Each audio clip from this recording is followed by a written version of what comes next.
Hey friends, welcome back to my channel. I'm Amanda, mom of two, been on the internet for a very long time. Today, I'm gonna complain a little bit. Is it complaining? Is it ranting? Is it educating people so they stop trolling me about certain shit? Maybe. All of the above? Let's jump into it. Couple of things. If you're new, subscribe. That'd be awesome because YouTube can sometimes just be mean and not show anybody my videos. Currently happening right now.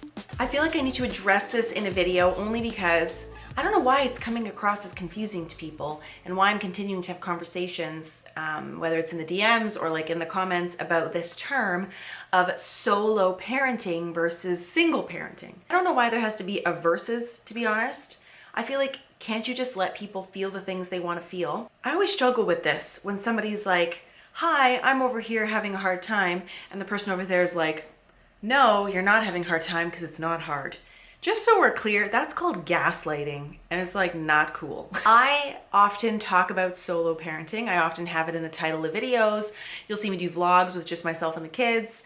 And I was like, why are we confused about this? Now, I did a little research and I searched the term solo parenting, and it seems like in different countries, solo means different things. So I have interpreted this to mean that when I'm by myself, I'm still married, everything's good and hunky-dory over there, but there are times where I am manning the household solo, by myself, you know? And there are challenges that come along with being the one person when you're a family of two parents in the one household. So I often talk about, you know, how that is and the struggle that comes along with that. And for some reason, there's always like that one person or a few people who call me out on it saying, you know, it's shameful of you to talk about solo parenting because there are single parents out there having a hard time. Okay. I don't know why my journey is affecting someone else's journey. Do you know what I'm saying? Like, if you've got somebody suffering with cancer and they're hurting and they're upset, and then you've got their neighbor who just like fell off the roof and broke his leg and he's got bones sticking out and it's freaking painful, and this third person goes, you know what, buddy? You shouldn't complain because your neighbor's got cancer. What? Why can't he complain? It's his experience, it's his journey, and he's got a bone shoving out of his leg. Like, it hurts. It doesn't take away or diminish the other person's experience, is I suppose what I'm trying to get at. So for those of you that have followed for a long time, like my husband and I, we have been together for 15 years, and with his job, it takes him places. He's a pilot, and with different companies, he's had situations where he's gone for 5 weeks.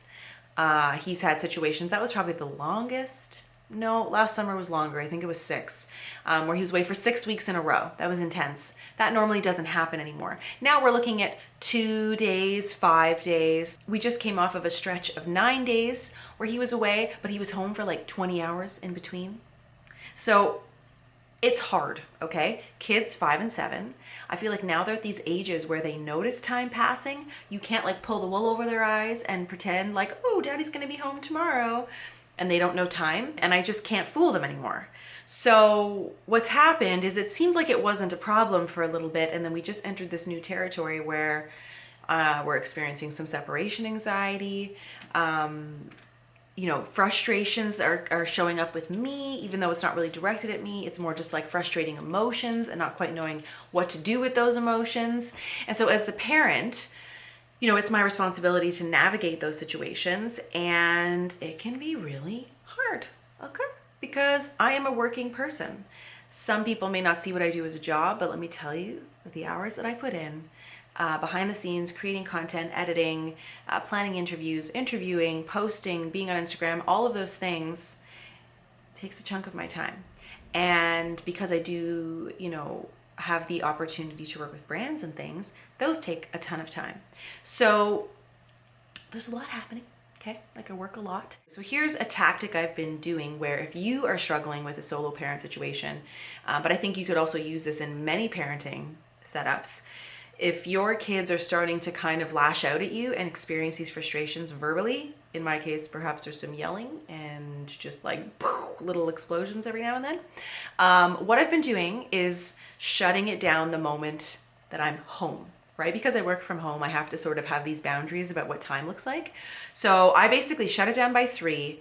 I pick up the kids. We're home by like 3:45, 4, depending on the day and how much time we play at school. And then from 4 to 5, I'm cleaning up the kitchen, putting away the lunch items, talking to my kids, being present, getting snacks, like doing the mom thing. And then we have dinner, we sit down for dinner, and then we go for a walk sometimes after dinner. Now that the weather is just getting warmer, it's nice to go out and enjoy spring and take our dog for a walk and just basically be together. Home reading, we do all the things that you need to do in the evening time. And I do it in such a way where I'm not trying to multitask those things. I'm not working and doing those things. Occasionally I do have to work, in those hours, but it's very infrequent. And I really try to prioritize my day and organize myself in such a way where I'm not doing that, because I've noticed when I am trying to work and parent, especially in that tricky time of day where everyone's tired, I end up losing my patience and yelling. And then the kids reciprocate that behavior and it's a shit show. So it's terrible. Now, if it's a weekend where we're together, just the three of us, I try to see if my dad's available. Now, my dad lives in Toronto, so it's a bit of a drive. But, we'll see if dad can come out and grandpa can play. Maybe we'll plan an event with a friend and go do an activity. So there's definitely this planning in advance that has to happen. That said, I also just try to have a lot of downtime where we're home and the kids can just be free and play in the backyard or do crafts at the table and really just like flex their independence, because I think that that's really important. If they just want to have a chill day and like play on their iPads, they can do that too. Obviously not all day, but you know what I mean. We'll do things that are out of the ordinary. So we'll sit down and have like dinner in the living room, like on a picnic blanket. Or if it's nice out, we'll have picnic outside in the yard instead of at the table. We'll do takeout. I've been using like those delivery service apps, but I'll use that and get like dinner delivered. And we'll just try to like do fun things. We just got some baseball gloves. Maybe we'll go to the park and throw the ball around. I'm actually thinking we might do that tonight. And I find it's like just one thing. I'm not going to do 12 things in a day, but one thing that maybe just like shakes it up a bit and takes away the monotony of the day where you're not thinking about missing daddy so much. Another thing we do, and I actually practice this too, like when I'm traveling, is I don't FaceTime close to bed. Heck no. It goes south. I remember we did this once and it was all started fine and dandy and it was like right at bedtime and everybody was teeth are brushed and ready to crawl in. And the kids are sitting next to me. We're talking to Dean on a video and we're all smiling. And then all of a sudden one starts crying and the other starts crying. And I just was like, I'm super pissed off because you get to turn off the phone and I've got two like emotionally charged children that don't want to go to bed now. Like, it was intense. One of you guys actually suggested this, was take a Sharpie and we drew a little heart on their hand, or actually on the arm, it stays longer, but just like a little heart with a Sharpie, and we drew one on Daddy, on Esme, and on Jack. And then as they felt sad, I was like, hey, look, like your heart will still be there by the time Daddy gets home. And so it won't fade, and Daddy has his, and every time he looks, and then they had a little chat, the three of them, and I wasn't really privy to it, but it was something along the lines of, when I look at this heart, I'm gonna think of you and I have you with me, and like just creating this connection to remind your children that like, even though the parent is away, they're still thinking of you. And it can be really hard, guys. I totally get this. And I find that the struggle can be a lot for me, where I feel like right now my house is like imploding. It's real messy and I have not had time to clean it, and I feel a little bit stressed out about it. And it keeps coming up in conversation with Dean. Like, he just got home last night and he's like, it's okay, we'll clean the house. And I'm like, I know, I just feel really stressed out about it and it's super annoying.